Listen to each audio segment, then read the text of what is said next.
Okay, here we are back at Carl's Corner. We have the distributor hooked up and we started running it just to run the machine. Haven't run it in a while. But here you can see, this is the RPM on the lower panel. The top one is the dwell. So the dwell can be adjusted simply by using an Allen wrench here. And let's get it a little closer to 30.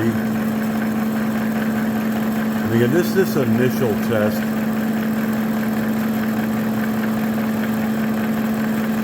just to see where this distributor with its wear, what's going on here.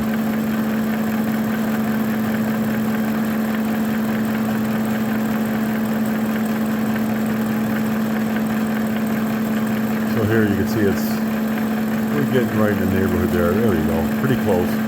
It's not going to get perfect, but so the first test is with our machine running, and this machine has all modern components inside of it. So here we go down to 360 degrees or 0. We put that on a reading there so we know as we are now. This also has a dwell feature, which shows, you can already see it, but because of the flashing, but you get double flashes by this switch here. My friend on YouTube, Opera, he's the man that designed the electronics for this for me, and he gave me all the instructions on how to install it. So this is all modern electronics in this old-time Sun machine. You can see it's from the 50s, but actually it's all modern inside. So we got that running. So here's the chart for the 1971 and 72 W-30 automatic transmission distributor, which is the 1112034 number. There's the correct 1973 407 vacuum advance. And here's the specs for that. So let's get a little closer look at this. So these here are the vacuum advance, and you have so much inches, and then the mechanical advance. So we'll go back down here. So to start, if you have 6 to 8 inches of vacuum, you should get a start of vacuum advance. Then at 13 inches of vacuum, you should get 16 to 17 and a half inches of vacuum. You should get 13 degrees of advance. So what we're going to next do is turn on the vacuum pump here. We got it on. Let's check the vacuum advance first at the slow RPM. So just at start, let's shut off the compressor. Let's shut off that compressor. We don't want the compressor running now.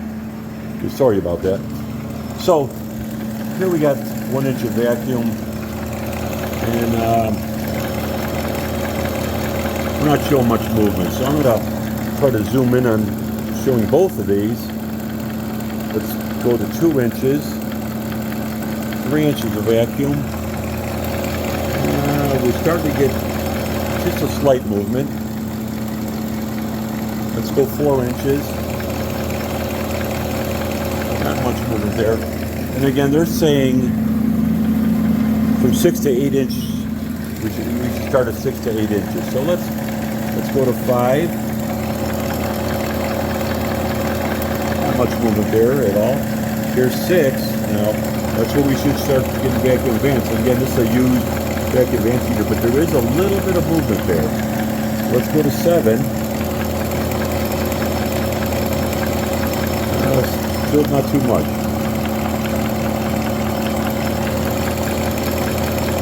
8. What do you see? There we are. We're starting to get 1 degree of advance. Now, so we are getting 1 degree advance at 8 inches of vacuum. We should get 13 degrees of advance, vacuum advance that is, at 16 to 17 and a half. So let's see what happens here. Let's bring this up to,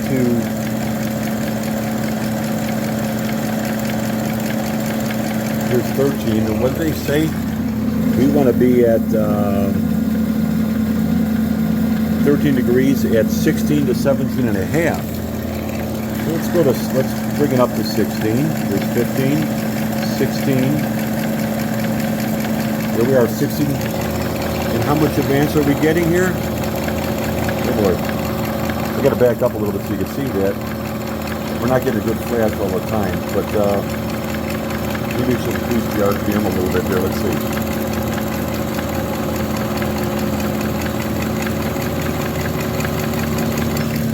I'm going to increase this to about, I don't want to get centrifugal advance in here either, so I want to keep it low. Okay. So again, here we are at 16 inches of vacuum. And when you can see that, we're getting 5, 10, we're getting about 10 degrees of advance. So let's bring this up to 17.5 like they suggest. This about 17.5. And as you can see the arrows, we're getting 5, 10, about 11.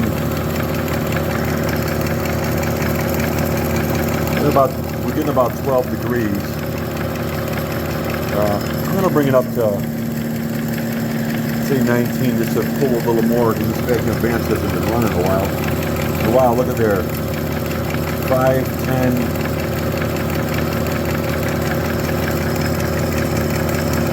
We're still at 12. Let's go to 20.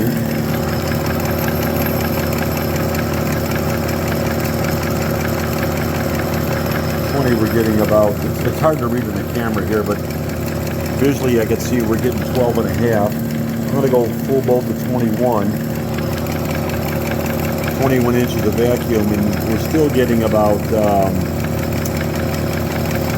12.5 degrees of vacuum advance.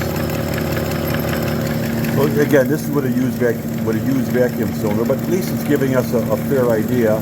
So we can bring that down to 0 and shut off the vacuum pump. Okay, now the next test we want to do is we want to test the centrifugal advance. So they're telling us in the factory shop manual specs here that we should get 0.8 to 4 degrees in centrifugal advance at 450 RPM. So let's run this up to see if we get up to 450 RPM.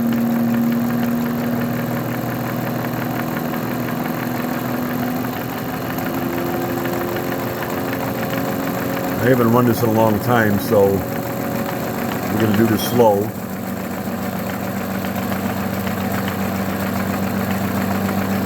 We're 440, 450, about 450. We're showing, not getting nothing yet. We're still at 0. So they're saying at 450 we should get 0.4 to 2.4. I don't know if we're getting 0.4, but it is reading a little bit high, so maybe that's pretty close. So the next step is they're saying at 570 RPM we should get 4.5 to 7.8 degrees, and that's again at 570 RPM. So let's bring this up to 570.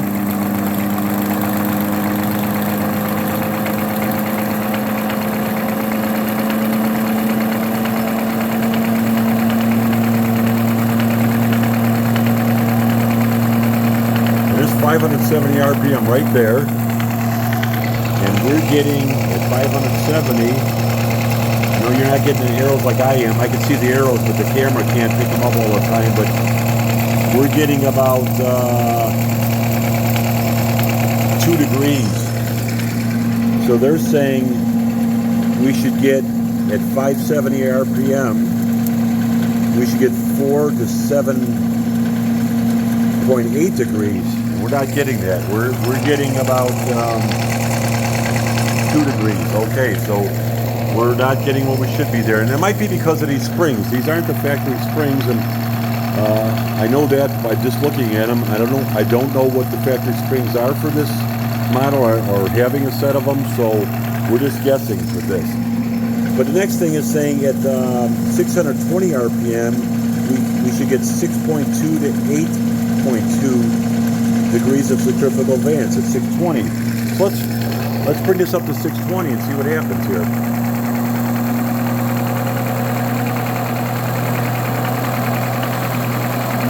Again, this is pretty fair. You see the points are staying pretty well. The dwell's staying pretty good. So here's 620 RPM. About.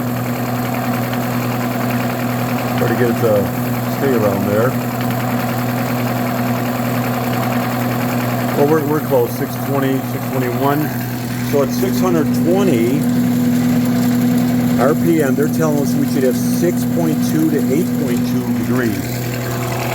And at 620, you can see here, well, we're hard to see, but we're getting about 3 degrees. 3 degrees of centrifugal advance with them springs and weights. Okay. Now then they tell us also, if you crank this up to 1500 RPM, we should get 12 to 14. So let's slowly bring it up to 1500 and see what happens. I'm going to do this very slow.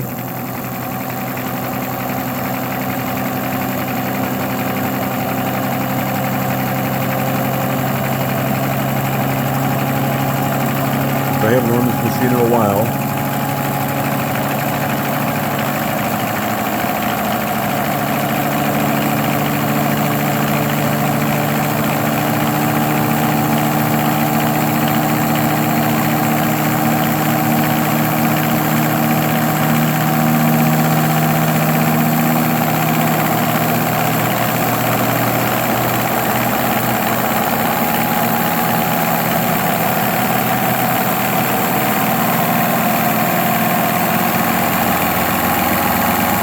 Now.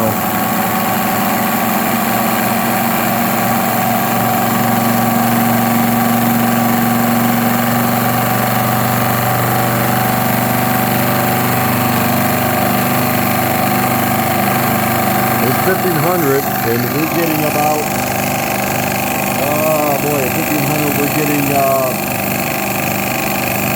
hard to see, but we're getting about 11 degrees of centrifugal advance.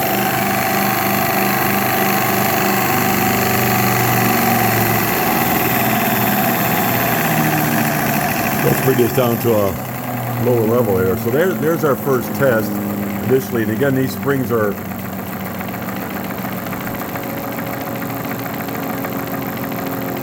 we're on about 400 RPM. Okay, so we were getting about 11, and they said we should have got 12 to 14 at 1500. So that's a pretty good initial test, just to show where we were. I'm going to record all these off the video here and make a log of this. So again, I'll put the dwell flash on. It's hard to see, but maybe if I run this at a higher RPM, you can see it.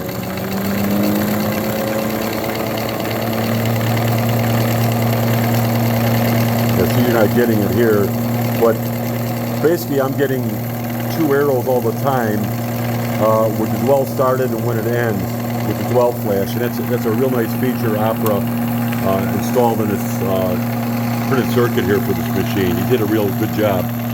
So that concludes our first test of the initial test, and we're going to take this distributor apart, clean everything, and rebuild it to factory specs. And, thanks for watching, and we'll do the next video very soon.